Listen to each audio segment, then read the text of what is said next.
श्राद्ध पक्ष में पितरों को छोड़ा जाता है, भोजन मिला तो ठीक है, नहीं मिला पितर चले गए। चंद्रलोक से पितृलोक के बीच में एक पितृलोक का सीढ़ी पड़ती है, जीना सड़ा सीढ़ी जिसपे पितर चढ़ के पितृलोक जाता है। उस सीढ़ी पर कौन रुकता है? उस सीढ़ी पर पितृलोक में जाते समय कौन रुकता है? तर्पण शिव महापुराण की कथा कर रही है कि पंचमी का श्राद्ध था, पितर आए पर आपके यहाँ पर उनको भोजन नहीं मिला, वो पंचमी के दिन का श्राद्ध नहीं जीन पाए, चले गए। पितृलोक की सीढ़ी पर जाकर बैठ जाते हैं।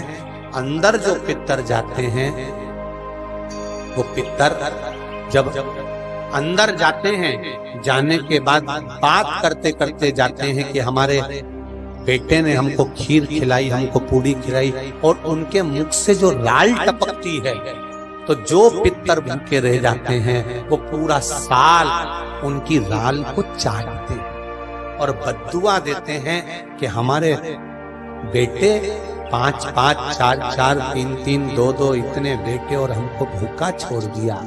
तो वो बद्दुआ देते हैं, जिसके कारण बस पितृदोष होता है।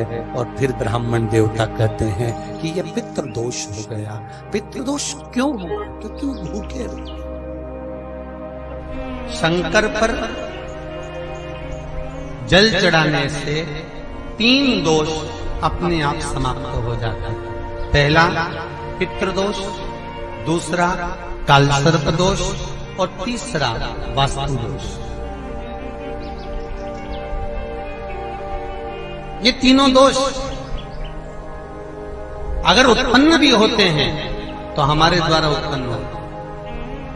आज के जमाने में जिसकी भी पत्रिका दिखाने जाओ तो पंडित जी बोल देते हैं इसमें कालसर्प दोष है। तो कालसर्प दोष पहले नहीं चलता था क्या? पहले कालसर्प दोष नहीं होता था क्या? होता था, पर पंडित जी ने अभी क्यों बताया कि कालसर्प दोष है? किसी की भी पत्रिका देखेंगे पंडित जी कहेंगे इसमें पितृदोष है, इसमें कालसर्प दोष है, और तुम्हारे घर में वास्तु दोष है। ये 3 दोष ब्राह्मण बता दे, पंडित बताए।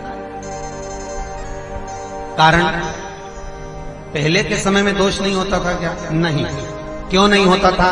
कि पहले के समय में घर के अंदर से, रसोई घर में से 1 लोटा पानी भरकर रसोई घर से लेकर घर की बहू, बेटी, बेटा, पति, जो भी घर का व्यक्ति है, 1 लोटा पानी ले जाकर, कलश ले जाकर घर के रसोई घर में से ले जाकर शंकर के शिवालय में, शंकर के शिवलिंग पर चढ़ाता था। तो शिव महापुराण की कथा कहती है, जब घर के मटके में से, हंडे में से पानी लेकर जाता था, तो हंडा, मटका पितरों का स्थान होता है। जहां से पानी भरा, घर में से लेकर गया तो पूरे घर का वास्तु उस जल के अंदर जाता था, और वो जब शिव को चढ़ाते थे तो 2 दोष समाप्त हो जाते थे। एक वास्तु, दूसरा पितृ, ये दोष समाप्त।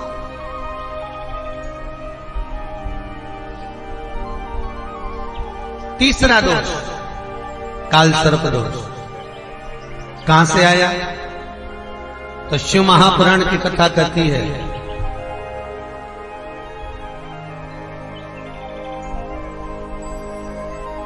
जलंधर की धर्मपत्नी वृंदा को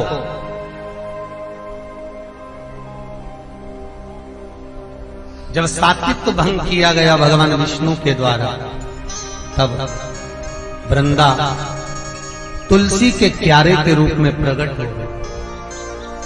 और वृंदा ने शंकर भगवान से कहा, भोलेनाथ, सारे देवताओं का चढ़ा हुआ जल मुझ पे चढ़ सकता है, और मैं भी सारे देवताओं के लिए समर्पित रहूं, सारे देवताओं। पर भोलेनाथ, यदि आप पर चढ़ा हुआ जल मेरे तुलसी के क्यारे के अंदर आएगा तो उसको सर्प के डसे का दोष लग जाएगा, जिसको कालसर्प दोष कहा।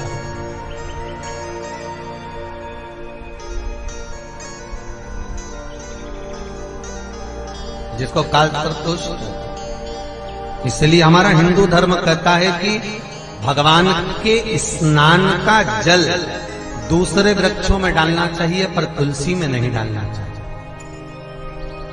पहले के समय में घर में बगीचा बड़ा होता था तो लोग जल को ले जाकर वृक्षों में डाल देते थे। आज के जमाने में ले दे के केवल एक तुलसी का पौधा मिलता है, जो भी भगवान को निलाया ले जाके तुलसी में डाल दिया।